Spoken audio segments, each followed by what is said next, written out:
invité de musique dans Pause et Propos est chanteur, guitariste, joueur de dobro. L'expression artistique l'a toujours passionné sous toutes ses formes, convaincu qu'il est né pour divertir, distraire. Il utilise la musique, l'écriture ou la peinture pour rendre la vie plus belle à ses contemporains. Une fille, Thémis, qui est comédienne. Il aime à partager l'ambiance de ses rêves et les couleurs de ses réflexions comme tout autant d'antidotes à la morosité. Il est le premier surpris que cela fonctionne. Il y trouve en retour un grand réconfort et des forces nouvelles pour continuer. Cet univers hédoniste le maintient debout et heureux. Et enfin, il constate que dans les Landes, les enfants grandissent plus vite grâce aux échasses. Bonjour Guy-Denis Bastien d'Iguital. Bonjour, ravi d'être avec vous aujourd'hui. Merci d'être avec nous. Avec votre sextette Guital & Co, vous nous racontez en musique l'aventure fabuleuse du blues. Alors quid de l'Odyssée du blues 2026, Guital? Alors l'Odyssée du blues jusqu'à maintenant se composait de 6 à 8 musiciens et racontait l'histoire du blues depuis l'arrivée des Africains sur le continent américain jusqu'aux années 70, c'est-à-dire les grands festivals comme Woodstock. Donc toute cette musique mère et toute son évolution. Et dernièrement, on m'a fait la proposition de raconter cela, mais côté féminin, c'est-à-dire de rendre hommage aux blueswomen. Donc là, en 2026, nous préparons, nous travaillons, souvent nous sommes plein dedans, nous sommes 11, il y a des cuivres qui sont arrivés, un harmonica, etc. en plus, et dans des moindres. Et là, on va, grâce à Aretha Franklin, à Sister Rosetta Tharpe, à Jenny Joplin, à Tina Turner, etc., rendre hommage aux femmes du blues. Grande question, comment est né le blues? Je ne sais pas s'il est né un jour. C'est un petit peu comme le peuple basque, le blues. Il a toujours été là de toute éternité. Il est né, enfin, si on veut vraiment parler sérieusement, chez les bergers du Mali, qui étaient déjà des esclaves des Égyptiens et qui utilisaient un instrument assez rudimentaire sur lequel ils utilisaient 5 notes, ce qu'on appelle les notes pentatoniques.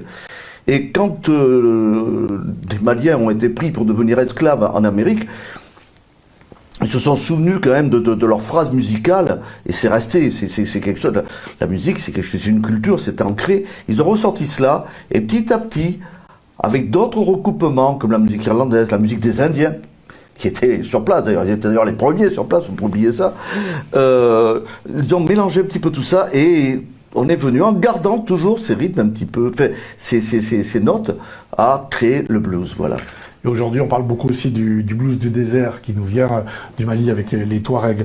Un mot sur Robert Johnson, pardon? Très proche, oui. Un mot sur Robert Johnson et son rapport au diable. Robert Johnson, pour Bob.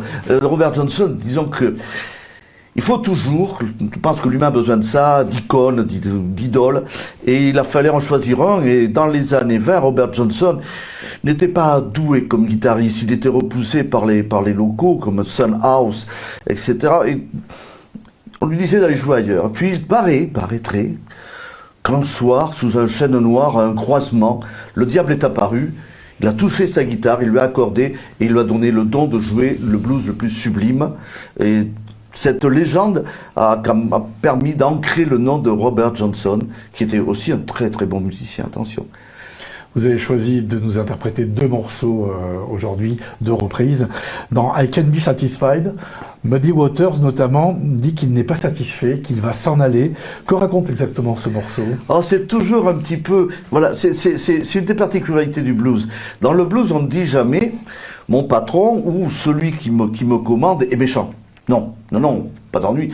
La ségrégation, on ne peut pas faire ça, surtout qu'en général, ceux-là sont blancs.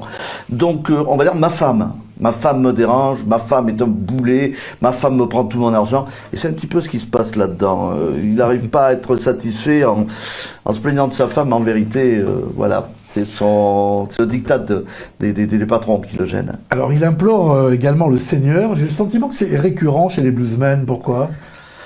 La religion catholique a un grand impact chez les bluesmen. La religion catholique d'ailleurs est venue un petit peu partout à ces moments-là. Et le seul endroit où ils pouvaient encore chanter, être entre eux, être en sécurité, c'était l'église. Et donc c'est un petit peu un leitmotiv de Oh Lord, tout le temps de s'en remettre à Dieu, et également peut-être aussi pour exorciser le fait que le blues était pris pour une musique démoniaque. Ce qu'il faut. Dans Love in Vain, on trouve aussi un train, des larmes, un amour qui s'en va. Là également, de quoi est-il question ? Là, c'est un titre donc de Robert Johnson, un de ses 27 titres, parce qu'il a 29 titres, pardon. Il est mort à 27 ans, il a créé 29 titres seulement, et ça a été une arborescence après autour de ces titres-là, pour tout ce que vous avez entendu, même jusqu'à Led Zeppelin, etc.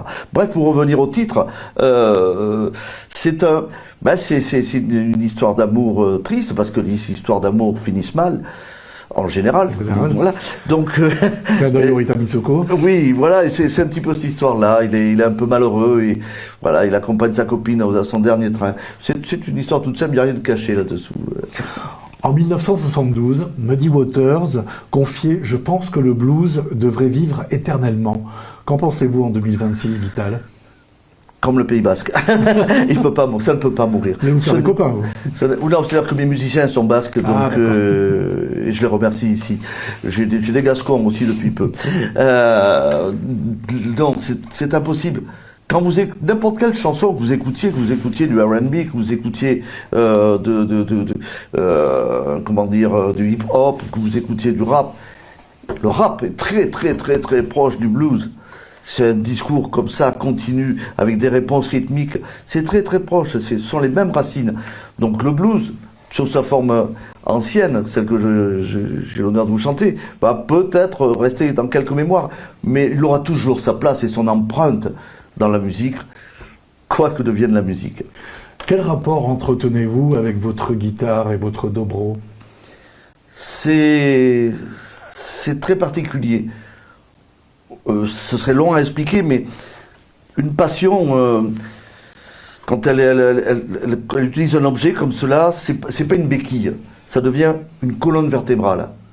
Moi, cette guitare, elle m'a amené partout, elle m'a fait vivre des choses merveilleuses, et j'espère qu'elle m'en fera vivre d'autres encore.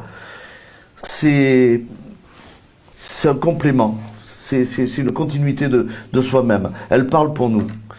Il faut absolument fusionner avec l'instrument, et moi je dois beaucoup à cette guitare, enfin à ces guitares, parce qu'avec l'âge j'en ai eu quand même quelques-unes. On n'est pas très très fidèles, nous guitaristes, avec nos amours guitaristiques.